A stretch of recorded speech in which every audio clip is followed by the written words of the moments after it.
mantras. There was a lot of unwinding. I probably can't explain in words how this experience was, but I always believe that people don't turn a new leaf overnight. Okay, I'm sure I didn't also, but there is something very soulful and very beautiful about Karva.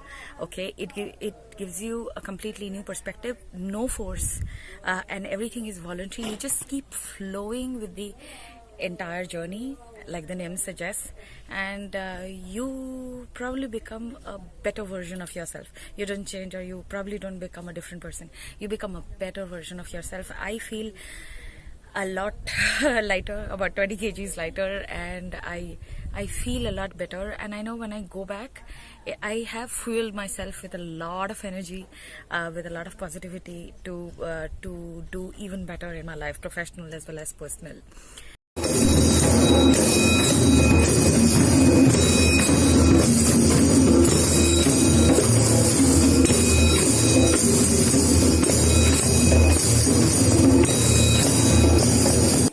The journey helped me to go within, and I guess that's the most important part of Karvaan, that it helps you to go within.